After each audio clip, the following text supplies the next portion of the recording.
बजाने वाला उस मंदरिया के अलावा कोई नहीं था। मांदर कौन बजाता?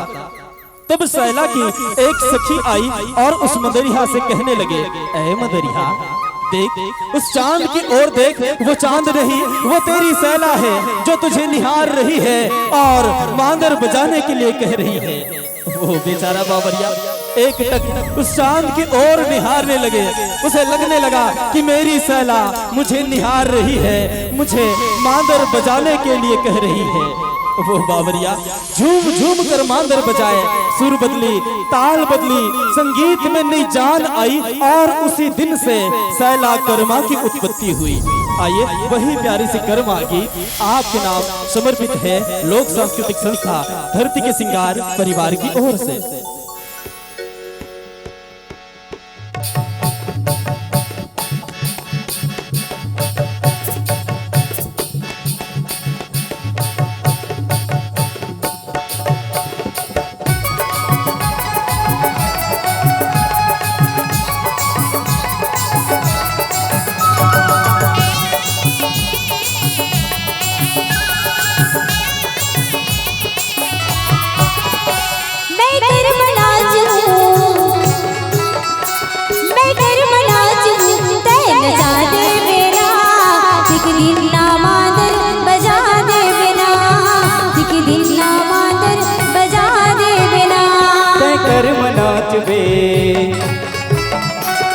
कर मनाच बे मैं बजा दे होना, दिख दिखना मादर बजा दे होना, दिख दिखना मादर बजा दे होना।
करिया घटा बादल छाए, भुइया लहर जाए, देख मजूर मगन हो गए पंगला चतराए, देख मजूर मगन हो गए पंगला चतराए।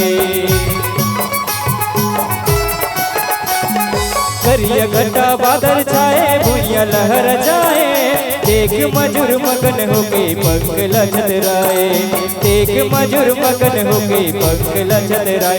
बजा दे होना, दिख दिखना मादर बजा दे होना, दिख दिखना मादर बजा दे होना।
नाच में मैं जादे होना टिक ढिल्ला मादर बजा ले होना टिक ढिल्ला मादर बजा ले होना मैं गरबा नाचूं